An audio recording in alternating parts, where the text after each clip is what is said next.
Okay, let's dive in. Let's unpack this. Have you ever stopped to think, I mean, really think, about what holds up our sense of morality? Hmm. What if that foundation, the thing we build our whole idea of right and wrong on, what if it just uh, crumbled? A fundamental question, isn't it? It really is profound, maybe even a bit dangerous, but absolutely essential. It's something people have wrestled with forever. Can life actually be complete without God? Or, put more provocatively, like you said, that phrase, if God does not exist, everything is permitted. Exactly. And that's not just some abstract thought experiment, right? It feels like a direct challenge to us, our lives, how we live together, what we even think it means to be human. Absolutely. And that specific phrase, if God does not exist, everything is permitted, Hmm. it's not just philosophical fluff. It has echoed, really resonated with startling power down through the centuries. You can feel the weight of it.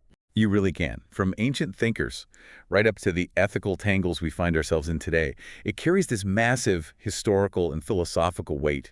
It forces us, individually, collectively, to really face our deepest beliefs about order, chaos, Hmm. good and evil, fundamentally. So, what anchors us if the usual anchors aren't there? That's the challenge it throws down, isn't it? What holds firm when everything else gives way? And today, that's exactly what we're getting into. We're doing a deep dive right into the heart of that question, and we're using just one source, but wow, what a source. Excerpts from Fyodor Dostoevsky's massive 19th century novel, The Brothers Karamazov. Yeah.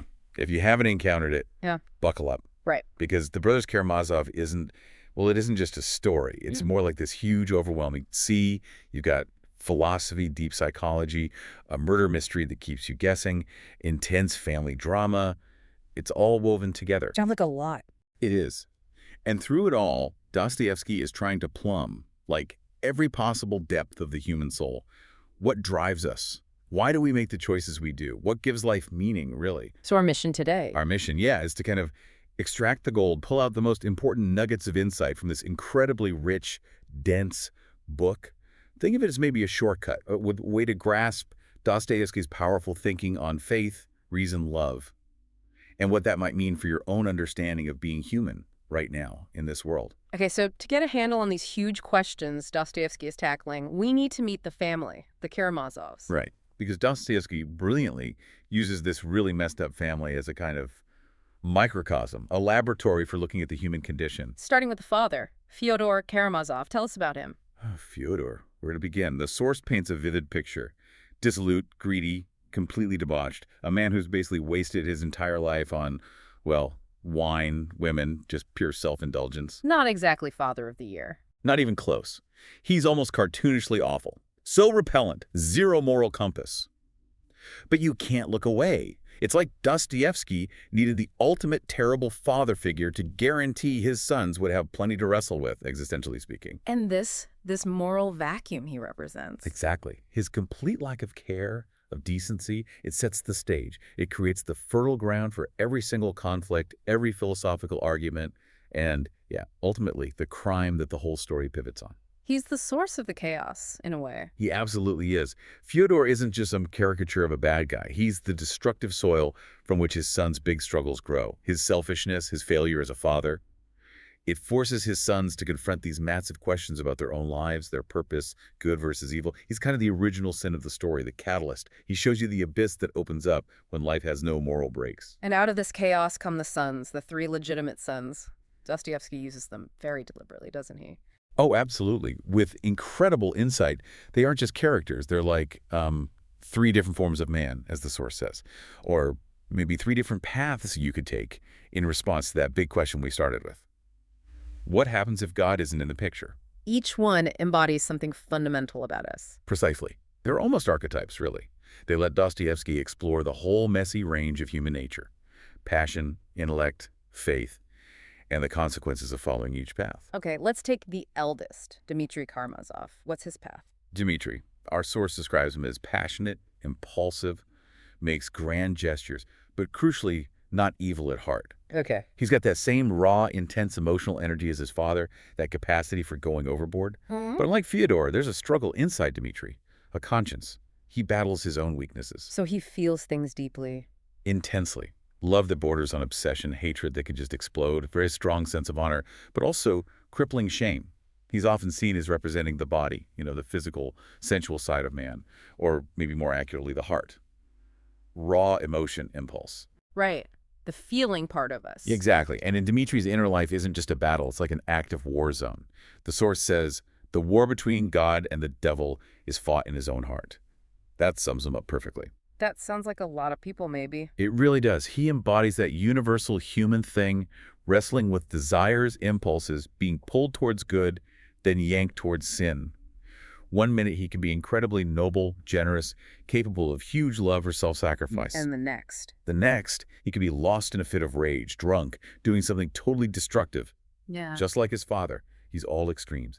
Great compassion, terrible passion, often at the same time. So his journey shows. It shows how our raw emotions, if they're not guided by something deeper, some principle, can lead to our greatest highs and our absolute lowest lows.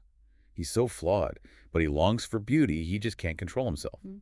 Maybe that makes him the most relatable, just a raw nerve of human experience. Okay, so from the heart we move to the mind. Ivan Karamazov. Exactly, the complete other end of the spectrum.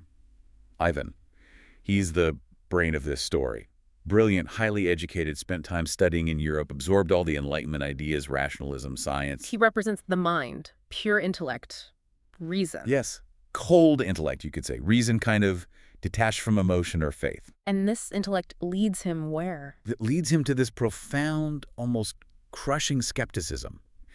It's important he doesn't necessarily flat out deny God exists. The source says he does not deny God, he just refuses to accept the world created by him. That's a key distinction. Why refuse? The why. That's the core of it.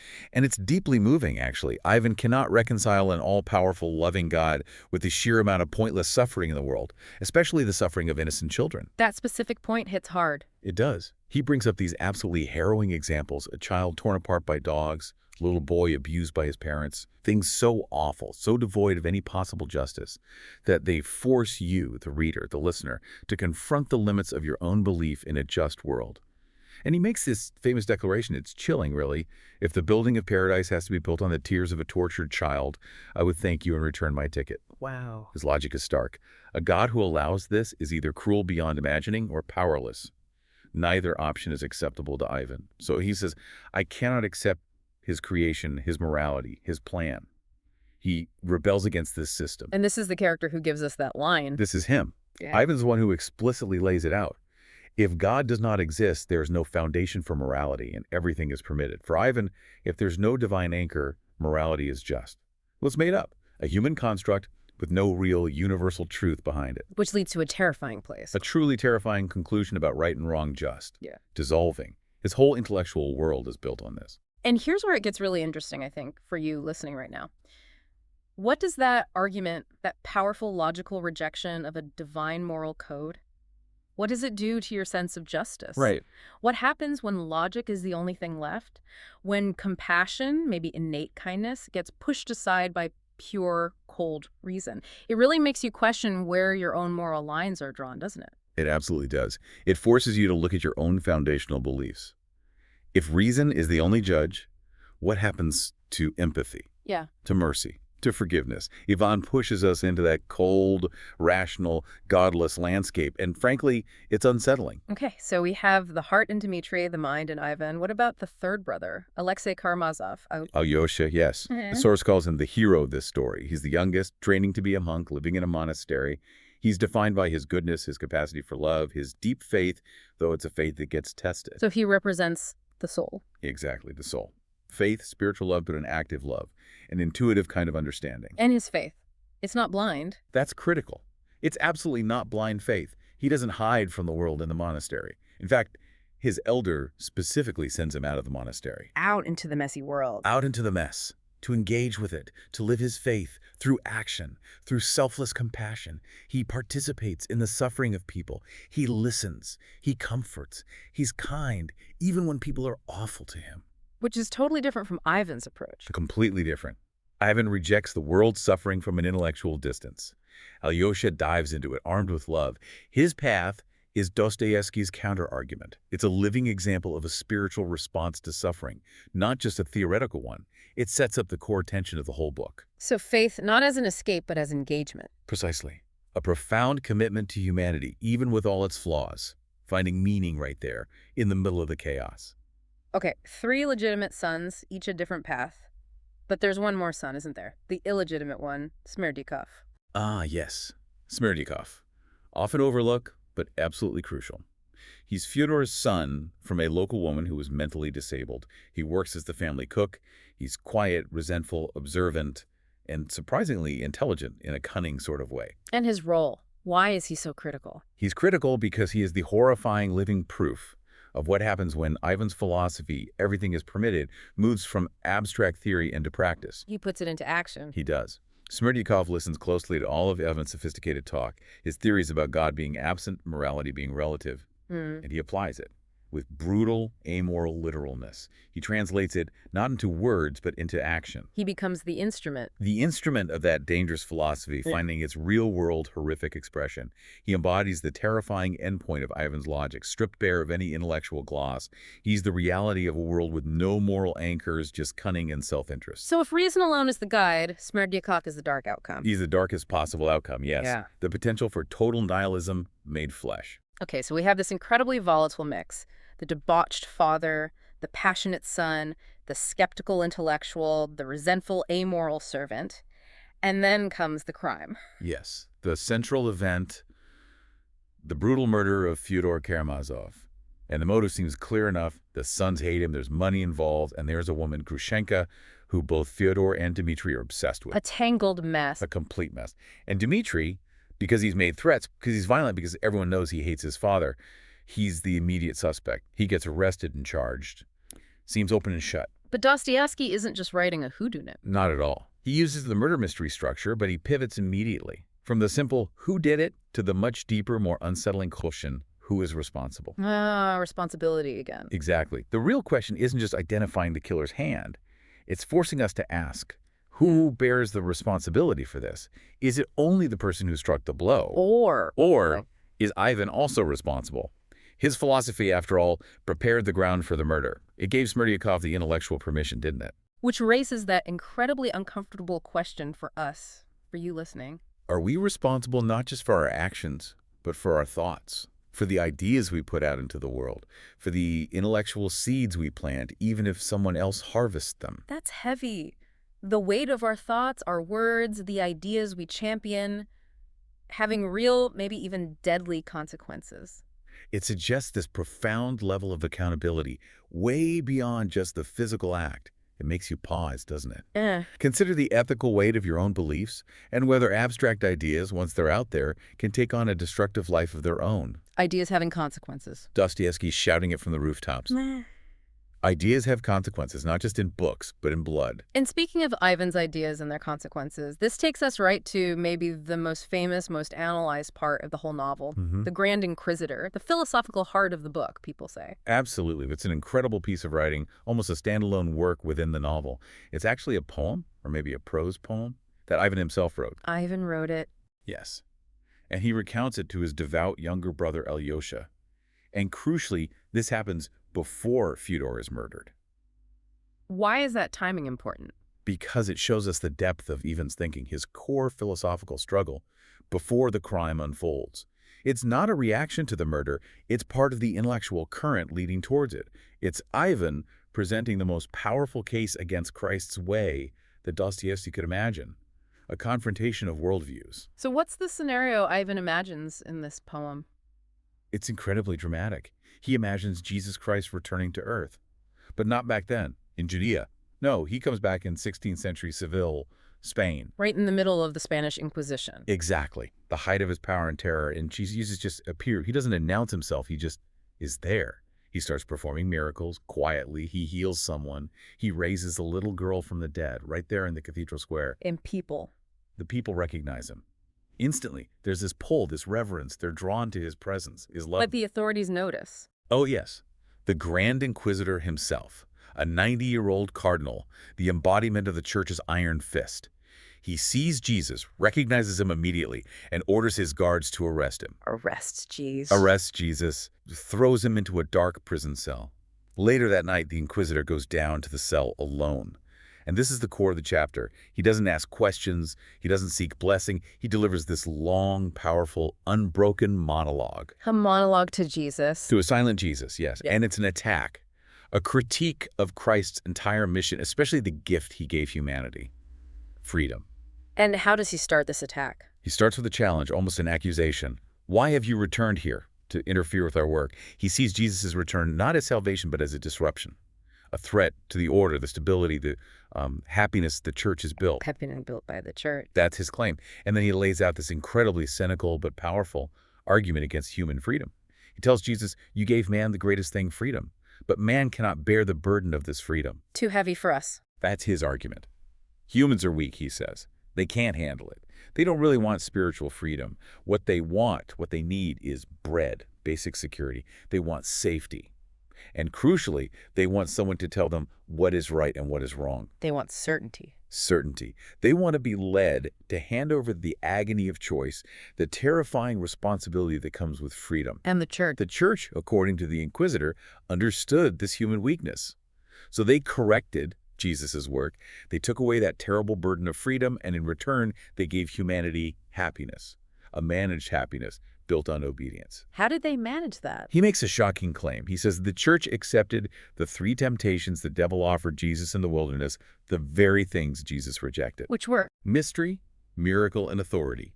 Jesus wouldn't turn stones to bread, miracle for bread's sake. Wouldn't jump from the temple, miracle for proof's sake. Wouldn't accept worldly power, authority. The Inquisitor says the church did accept these. Why? Because humanity needs them, needs mystery, needs miracles to inspire awe, needs absolute authority to feel secure. So the church essentially made a deal with the devil, in his view. That's the implication. Oh. To give people what they truly crave, even if it means controlling them. He says, we've taken on their sins, provided bread, and in return, the people worship them, the church leaders. They've kept people content, docile, happy in his definition. So his final challenge to Jesus is? It's brutal. We have kept them happy. So who are you to come and ruin everything? We relieved them of freedom's agony, gave them peace. Don't interfere. He's basically saying, your way was too idealistic, too demanding. Our way works, even if it's based on a lie. It's profound pessimism about human nature, dressed up as compassion. Wow. That's an incredibly powerful case against freedom, isn't it? It argues happiness lies in submission, certainty, comfort, not in the struggle for truth or choice. It's disturbingly seductive. It really is, Yeah. because it speaks to that real human desire for security, for easy answers, especially when life is hard and confusing. What stands out to you about his logic, it makes you ask, is freedom worth the anguish it can cause? Haven't we all sometimes just wished someone would tell us what to do? It's seductive because it hits our weak spots. Our fear of the unknown, our desire for comfort, our longing for unity, even if it's imposed. He argues we prefer the safety of chains to the terror of freedom. It's genius, in a dark way. It really is. Ugh. Dostoevsky putting the strongest possible argument against his own core beliefs right into the mouth of this character. It forces you, the listener, to really wrestle with it. Do we value freedom above all else, or would we treat it? Okay, so the Inquisitor finishes this massive damning speech. Jesus has been silent the whole time. What happens next? How does Jesus respond to this demolition of his life's work? It's maybe the most stunning moment in the book. Jesus, having listened silently to every single word, every accusation, every logical point, does not utter a single word in reply. No defense, no argument, nothing. Nothing verbal. Instead, at the very end, he does something simple, unexpected, and profoundly powerful. He quietly goes over to the old Inquisitor and kisses the dry, lifeless lips of the old Inquisitor. He kisses him. A gentle kiss on the lips of the man who has just condemned everything he stands for. And the Inquisitor's reaction. He trembles. He's visibly shaken by this act, this silent response of love, forgiveness, grace. It's not an argument, it's something else entirely. And then? Then the Inquisitor opens the cell door, and he tells Jesus, go, and never return. He lets him go, but banishes him. So what does this kiss mean in Dostoevsky's view? It's Dostoevsky's ultimate answer to Ivan's reason. Ivan's whole case, the Inquisitor's argument, it's logical intellectual right, built on rational observation of human weakness. But Jesus' response, it's not intellectual, but spiritual. Love and forgiveness. Unconditional love and forgiveness. Not hate, not counter-argument. It bypasses logic entirely with an act of pure grace. And for Dostoevsky, this kiss represents the triumph of Alyosha's path, active spiritual love over Ivan's path of cold reason. Wow. It suggests that the deepest answers aren't found in syllogisms or debates, but in the heart, Yeah. in that transformative power of love. A kiss, not words, as the answer to that whole logical onslaught. I think That yes. stays with you. It really forces you to think about the limits of just thinking, right? Absolutely does. It's Dostoevsky saying maybe the biggest truths are beyond reason's grasp. They live in compassion, forgiveness, faith, things you feel, things you do, not just things you prove. Not everything that counts can be counted. So after all this, the family, the murder, the philosophy, the Inquisitor, where does Dostoevsky finally land? What's his ultimate answer to that question we started with? Can life be complete without God? His answer is crystal clear. It's a resounding, emphatic no. And he doesn't just say it, he shows it. He demonstrates it through what happens to his characters. Their fates are the direct results of the paths they chose. The proof is in the pudding, so to speak. Exactly. The lives and ends of the Karamazov brothers are his argument. Okay, let's look at Ivan first, the intellectual, the rationalist. What happens to him? Ivan, who put all his faith in reason, who created the Grand Inquisitor, he ultimately goes mad under the burden of his own ideas. Mad, literally. Yes, his philosophy, everything he has permitted, seemed intellectually sound to him, but it directly unleashed Smerdyakov. It led to the murder, and then Smerdyakov kills himself too. The abstract idea had devastating real-world consequences. And Ivan can't handle the weight of that. He can't. Dostoevsky's message is stark. Reason alone, without a moral compass, without that spiritual anchor, it leads to destruction. Inner destruction, outer destruction. Madness. A world run only by logic becomes chaos and eats itself. Ivan's torment is the price of rejecting everything but his own mind. A powerful warning. Okay, what about Dmitri, the passionate brother, the one who suffered injustice? Dmitri gets wrongly convicted, yes. Yeah. A terrible injustice. But paradoxically, it's in that suffering that he finds his way. He finds redemption for his soul. How? He doesn't just rage against it like Ivan might have with logical fury. He accepts it, not just for his own past mistakes, but almost symbolically for the suffering of all humanity. He sees his connection to everyone else's pain. So suffering transforms him. It does. His chaotic passion gets refined through suffering and sacrifice. He develops real compassion, finds an inner peace Ivan never could. He learns responsibility through hardship. It shows even a deeply flawed person can be redeemed if they accept suffering with a sense of connection. Okay, so Ivan's path leads to madness. Dmitri's path leads to redemption through suffering, which leaves Alyosha, Dostoevsky's hero. His path is the answer. Yes, Alyosha's path is Dostoevsky's answer. But again, it's crucial. It's not presented as easy. His faith gets shaken too. Oh, yeah. Ivan's arguments, the sheer suffering he sees, it shakes Alyosha. But his response isn't to retreat into logic or despair. His answer lies not in intellectual arguments, but in active love. Active love. What does that look like in practice? It's not just a feeling, it's doing. It's constant, compassionate engagement with people, with the world, even when it's hard, painful, seems pointless. It's the day-to-day practice of kindness, forgiveness, putting others first. Is there an example in the book? The ending is the perfect example. Yeah. It's incredibly poignant. Alyosha is talking to a group of schoolboys right after their young friend Ilyusha has died. They're devastated, facing death for the first time. What does he tell them? He doesn't give them complex theology. He gives them something simple, powerful, rooted in human connection. He says, basically, love each other. Always remember this moment, this shared kindness you feel right now. Later in life, when things get hard, when your heart feels cold, remember this one good memory. Maybe this memory alone will save you. Wow. Connection and memory as salvation. Exactly. It's an appeal to shared goodness, to relationships, to the saving power of love remembered and practiced. So pulling it all together, Dostoevsky's big message is, For him, the real proof of God isn't in logic or arguments. It's found in human love, compassion, and goodness. That's where the divine touches the world. That's the only reliable anchor for morality. and without that anchor, Without God, without that objective spiritual basis, morality becomes a personal opinion. Just something we make up, easily twisted by whim or intellect or power. and if morality is just opinion, Then, as Ivan realized and Smerdyakov demonstrated, everything becomes permitted.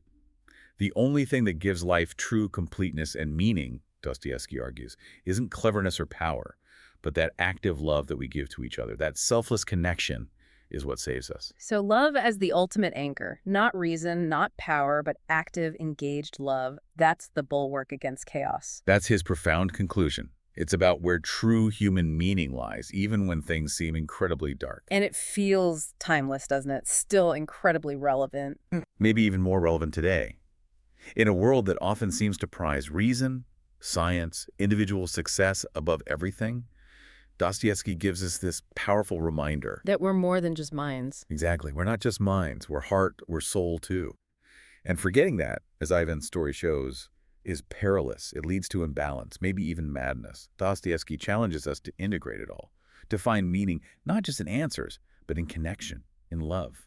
So as we wrap up this deep dive, our final thought for you, listening, as you reflect on all this, where do you land? Do you lean more towards Ivan's compelling reason or Alyosha's active faith? Which path feels like it offers a fuller picture of being human? Which one truly anchors morality for all? And maybe more importantly, what difference does choosing one path over the other make in how you live your life, how you see the world? It's a question Dostoevsky doesn't just want you to think about. He wants you to feel it deep down.